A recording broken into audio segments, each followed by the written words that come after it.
Assalamualaikum warahmatullahi wabarakatuh. Alhamdulillahirabbil alamin. Alhamdulillahi wala ilaha illallah. Alhamdulillahi wala haula wala quwata illa billah. Allahumma sholli wa sallim wa barik ala Muhammadin wa ala alihi wa sahbihi ajmain, amma ba'd. Rabbighfir warham wa anta khairur rahimin. Rabbi shrah li sadri wa yassir li amri wahlul 'uqdatam min lisani yafqahu qawli. Insya Allah pada kesempatan ini saya akan menyampaikan sebuah ceramah tentang keutamaan dakwah. Dakwah secara bahasa atau etimologi berasal dari bahasa Arab yang akar katanya adalah da'a yada'u da'watan. Kata dakwah itu semakna dengan kata anida yang berarti memanggil atau mengajak atau menyeru. Jadi dakwah itu sifatnya memanggil, bukan memenggal. Dakwah itu sifatnya mengajak, bukan mengejek. Dakwah itu sifatnya menyeru, bukan berseteru. Dakwah itu sifatnya merangkul, bukan memukul. Dakwah itu sifatnya menasihati, bukan mengkhianati. Allah Subhanahu wa taala berfirman di dalam Al-Quran surat ketiga ayat ke-110, kuntum khairu ummatin ukhrijat linnas ta'muruna bil ma'ruf wa tanhauna 'anil munkar wa tu'minuna billah. Kamu adalah sebaik-baiknya umat yang dilahirkan untuk manusia, karena kamu menyuruh berbuat yang baik dan kamu mencegah berbuat yang mungkar dan kamu beriman kepada Allah. Di dalam ayat ini Allah menegaskan bahwa kita sebagai umat Islam itu adalah umat yang terbaik, yang dilahirkan, yang diutus kepada manusia karena tiga hal itu. Yang pertama adalah ta'muruna bil ma'ruf. Kita sebagai umat Islam wajib hukumnya, jadi dakwah itu hukumnya wajib ya bagi umat Islam. Dakwah itu hukumnya wajib bagi umat Islam, dengan kata lain mengajak orang lain untuk berbuat baik, mencegah orang lain untuk berbuat yang mungkar adalah ibadah, bernilai pahala dalam pandangan Allah Subhanahu wa taala. Nabi Muhammad SAW menyampaikan bahwa balighu anni walau ayah, sampaikanlah daripadaku meskipun hanya satu ayat. Kemudian ketika kita hendak berdakwah, jangan menunggu kita 100% telah menjadi orang yang baik, 100% telah menjadi orang yang benar baru mau melakukan dakwah. Kalau konsepsinya, kalau cara berpikirnya seperti itu, maka bisa jadi sampai kita meninggal, kita tidak akan bisa berdakwah, karena tidak mungkin kita bisa melepaskan diri dari semua kesalahan, dari semua dosa dan keburukan. Kita ini adalah manusia. Orang-orang Arab punya peribahasa al-insan mahallul khata' wan nisyan. Manusia itu tempatnya salah dan lupa. Oleh karena itu, manusia berbuat salah itu fitrahnya, itu wajarnya. Nah, yang tidak wajar itu adalah ketika kita melakukan sesuatu yang salah, itu bukan lagi karena kekhilafan, tetapi karena hobi. Itu yang salah. Di dalam sebuah kitab yang bernama Akhlak Wasyiar, halaman 252 sampai 253, Ibnu Hazm rahimahullahu alaihi berkata, seandainya orang yang melarang untuk berbuat dosa menunggu dia terbebas dari segala dosa, dan orang yang mengajak kepada kebaikan menunggu dia telah melakukan semua kebaikan, maka tidak ada manusia yang akan melarang dari perbuatan dosa, yang akan mengajak kepada kebaikan, selain Nabi Muhammad SAW. Jadi lakukan dakwah, ajak orang untuk berbuat baik, melakukan kebaikan, ajak orang untuk meninggalkan maksiat, ajak orang untuk beriman kepada Allah. Lakukan itu semua sesuai dengan kapasitas kita, sesuai dengan kemampuan maksimal kita, dimanapun itu, kapanpun itu, dan dengan cara apapun tentu yang dibenarkan oleh agama. Tidak boleh melakukan dakwah dengan cara-cara yang salah. Tentu di dalam dakwah ada tantangan-tantangan yang harus dihadapi. Ketika dakwah kita diterima, alhamdulillah. Ketika dakwah pun ditolak, alhamdulillah juga. Kenapa kita tetap bersyukur padahal dakwahnya ditolak? Karena memang hakikatnya dakwah itu adalah ibadah wajib bagi semua orang yang beriman. Maka diterima ataupun ditolak, kita tetap mendapatkan pahala karena kita sudah melakukan ibadah. Tidak semua apa yang kita sampaikan itu bisa diterima, terutama oleh orang-orang, oleh manusia-manusia yang hatinya sedang mengalami sakit. Malik bin Dinar rahimahullahu alaihi berkata, apabila badan kita sakit, maka makanan sulit untuk masuk, tidur pun tidak nyenyak. Nah, begitulah dengan hati kita. Apabila sudah condong mencintai dunia, maka nasihat pun sulit untuk masuk. Nah, dalam berdakwah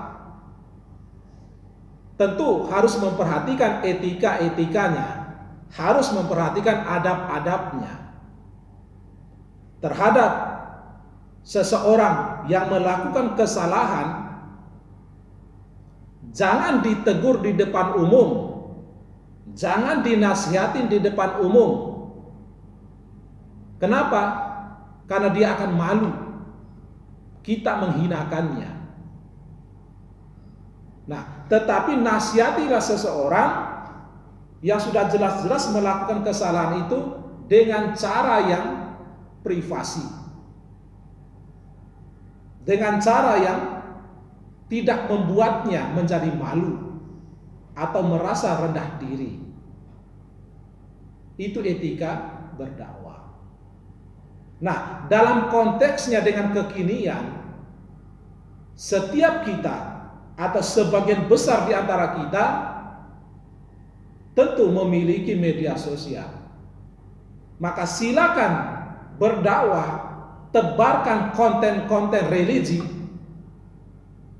Siapa tahu di antara postingan-postingan kita itu membawa manfaat kepada orang lain. Meskipun tidak ada yang like, misalkan kita memposting tentang ayat Al-Quran, tidak ada yang like, tidak ada yang komen, akan tetapi karena niat kita adalah untuk beribadah, untuk berdakwah, dakwah kan sama dengan ibadah, untuk beribadah, maka tetap diganjar oleh Allah dengan pahala jariah, pahala yang terus mengalir selama postingannya masih ada. Begitupun sebaliknya, ketika kita mau posting sesuatu yang melanggar agama, maka selama postingan itu ada, dilihat ataupun tidak dilihat oleh orang, karena itu yang kita posting itu adalah sesuatu yang melanggar agama, maka selama itu pula mengalir dosa jariahnya. Nabi Muhammad SAW bersabda yang diriwayatkan oleh Muslim, nomor hadisnya 1017.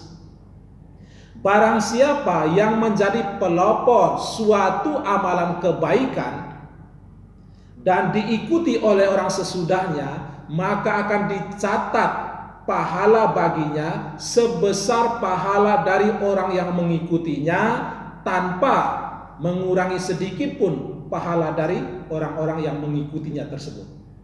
Sebaliknya, Barang siapa yang menjadi pelopor suatu amalan kejelekan atau keburukan, lalu diikuti oleh orang-orang sesudahnya, maka akan dicatat baginya dosa sebesar dosa dari orang-orang yang mengikutinya, tanpa mengurangi sedikit pun dosa dari orang yang menjadi pelopor tersebut. Nah, betapa dahsyatnya dampak dari sesuatu yang mungkin kita anggap sepele, remeh-temeh, memposting satu gambar porno umpamanya, gambar yang melanggar agama. Ternyata gambar itu banyak dilihat oleh orang, dari sanalah kita panen dosa jariah. Nauzubillah min dzalik. Misalnya seorang muslimah yang sudah balik memposting foto tidak berhijab, foto yang menunjukkan lekuk tubuhnya. Pertanyaannya sekarang, apakah itu tidak berdosa? Tentu berdosa, dosanya jariah.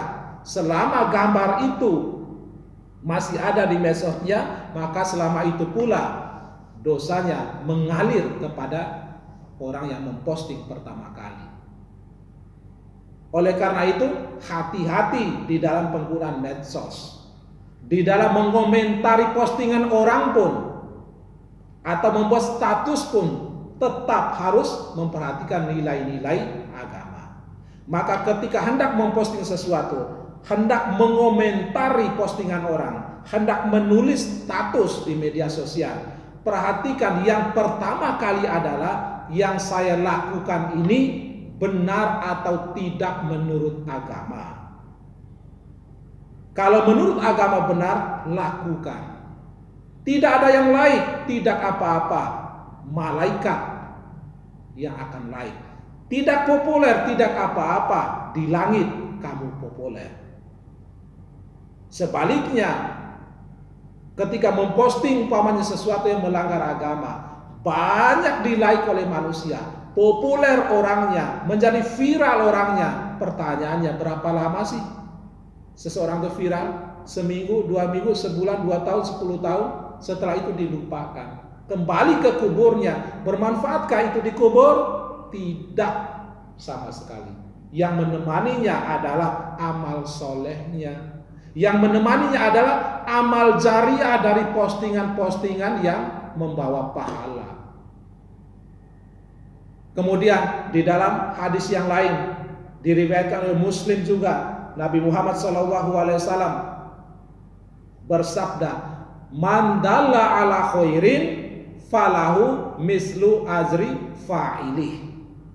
Barang siapa yang menunjuki suatu kebaikan, maka dia akan mendapatkan pahala sebesar dari pahala dari orang yang mengikutinya.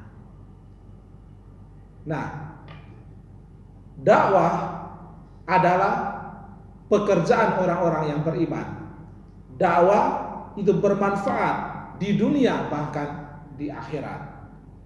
Oleh karena itu, kita sebagai orang yang beriman, kita sebagai umat Islam, mari kita melaksanakan 3 kunci yang ditegaskan oleh Allah di dalam Quran surat ketiga ayat 110 tersebut. Ta'muruna bil ma'ruf, mengajak kepada kebaikan. Wa tanhauna 'anil munkar, mencegah untuk berbuat yang mungkar. Dan yang ketiga apa? Wa tu'minuna billah, beriman kepada Allah. Kemudian Nabi Muhammad SAW bersabda, "Idza matal insan in qata'a amalu illa min salas." Ketika seseorang meninggal dunia, semua amalnya terputus illa min salas, kecuali 3 hal. 1, shadaqatin jariyah, sedekah jariah. 2, au ilmi yuntafa'u bih, ilmu yang bermanfaat. Dan yang ketiga apa? Awaladin sholih yad'ulah, doa dari anak soleh yang senantiasa mendoakan orang tuanya. Nah, yang kedua tadi apa? Ilmu yang bermanfaat. Gunakan medsos kita untuk menabung sebanyak-banyaknya pahala jariah. Tebarkan ilmu yang bermanfaat di sana. Posting segala sesuatu yang tidak melanggar agama. sebagai renungan di akhir penyampaian saya pada kesempatan hari ini.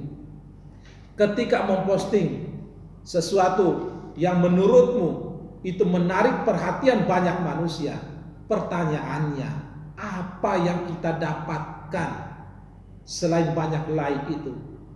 Berapapun banyak like-nya, 1.000, 2.000, 3.000, bahkan 1 juta, itu sama sekali tidak membuat perut kita kenyang. Orang-orang yang beriman dengan tingkat keimanan yang tertinggi, bahkan yang didambakan adalah keterasingan dari manusia. Kenapa?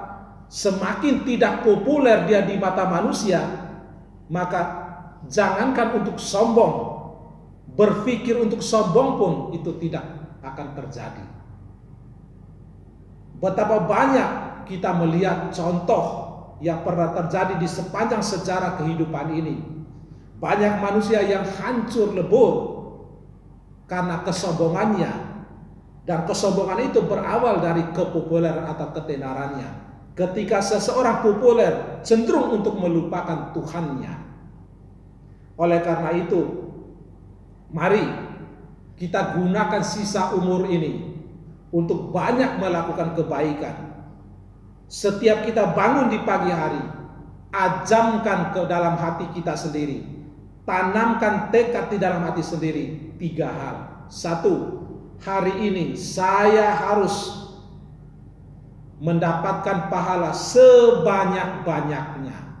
2, hari ini saya harus mengurangi dosa saya sebanyak-banyaknya. Dan yang ketiga, hari ini saya harus bisa menjadi lebih baik lagi dari hari kemarin.